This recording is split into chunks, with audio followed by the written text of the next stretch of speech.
This next section is a section on student rights. I've divided it into two parts. One that will have to do with the concept of law in several cases, including some very current issues, and some which will have to do with attendance and expulsions and special education. I thought this would be easier in terms of your understanding of the materials.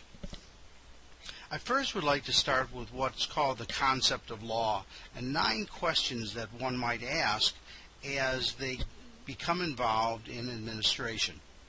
The first question is, does the action respect the individual's dignity? It's very important that the standard of equal treatment is applied. One of the most common errors of new administrators is trying to be involved in the community and parents and students and faculty, that sometimes we allow ourselves to be influenced by others, and thus we end up not fulfilling the standard of equal treatment. The second point, very importantly, is safety. What is the best course to ensure everyone's safety?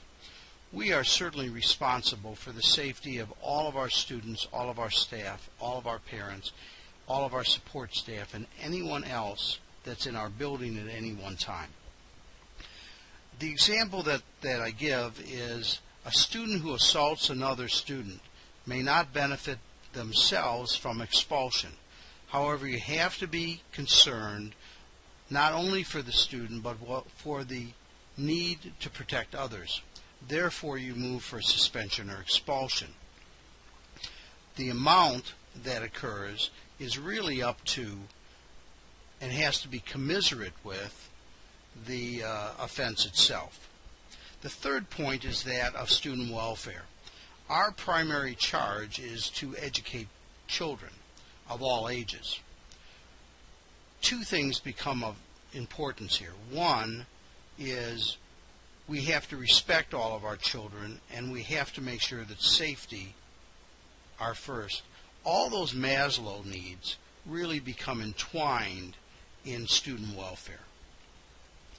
The fourth item is that of fair warning. Did the person or the stakeholder involved know of the rule that was violated? Sometimes kids and parents don't pay attention to those student handbooks that we give out. It's important that we have a signature page, that we give perhaps little quizzes in our early days of school each year, and even tape a message to new students enrolling so that they understand the importance of the student handbook. You'll have an opportunity to do an analysis of a student discipline handbook as part of the requirements for the class. The next item is due process. Due process becomes very important with respect to expulsion proceedings of students, fair treatment of students, and fair treatment of teachers. All students should and teachers should always have an opportunity to hear the charge, hear the reason that they are being potentially disciplined. They should also have the opportunity to tell their side of the story and appeal it if necessary.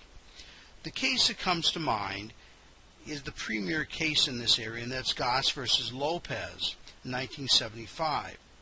Goss versus Lopez is a case that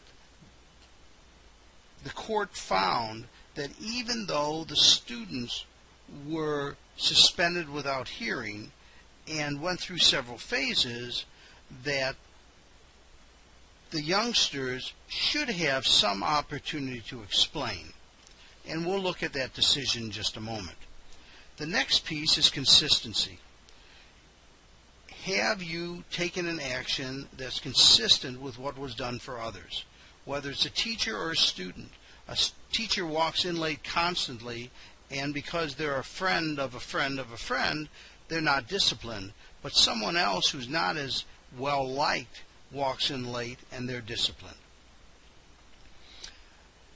You always have to make sure that the discipline matches the severity of the problem. It must be commensurate with whatever the issue is of violation. That brings us to public relations. What is the effect of any decision that you make on those that aren't directly involved? You should always consider the reputation of your school and the reactions of teachers and students and the public perception of decisions you make. Because it's important to remember that although you may see all the students in school and they may see their parents, they're communicating to the parents, even though the parents aren't in the school, of what decisions you're making and how that's being communicated. It's good to always remember that if a reporter stood in front of you and put a microphone in front and or a camera, that you would be able to explain the decision in a way that the public would support that decision. Sometimes principals find themselves in a lot of difficulty because they make decisions that are based on emotion rather than fact. Be sure you take the time to consult. Sometimes you may have an idea or suggestion, but the right thing to do is ask a colleague, whether it's another principal, senior teachers in your building, and particularly when you're new, to get the lay of the land. It's always good to find those people that have been around, that have seen some of the decisions made by your predecessors. Ask your superintendent or someone in central office, and when it comes to a very important decision, you may want to even ask central office to consult with an attorney. And that brings us to our final point of the 9, law and policy. Just because a law is written doesn't mean it tells you to do the right thing. We have to do that out of our experience. We have to do that out of what we feel is in the best interest of children. We never want to make a decision that's against law, but we don't want to make a decision that someone else has made for a different population or a different student. Therefore, it's very important that you become aware of board policies, local policies, contracts, terms of expulsions, policies on any kind of appeal that's on the books, so that you know what it is you need to do in all situations. This gives you a framework. As a new administrator, you're going to need to ask a lot of questions. That's the right thing to do. No administrator makes every decision on their own. They quickly find out that collaboration is a really positive thing.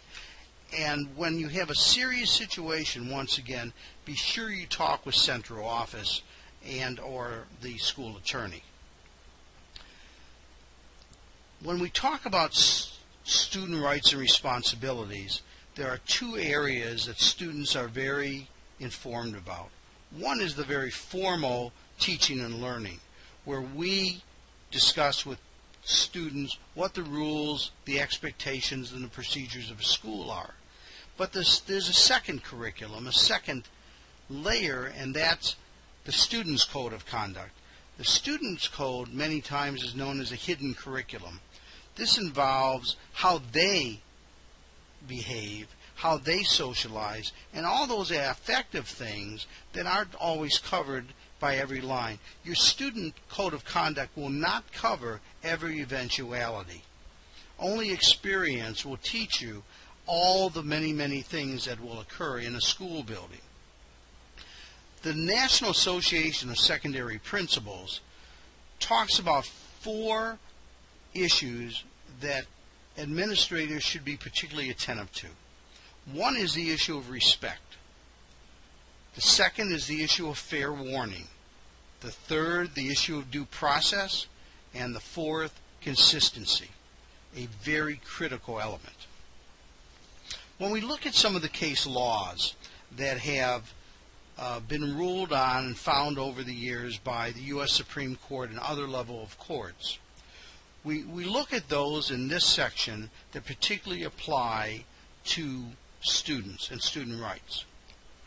The premier case is that of Tinker versus Des Moines, 1969.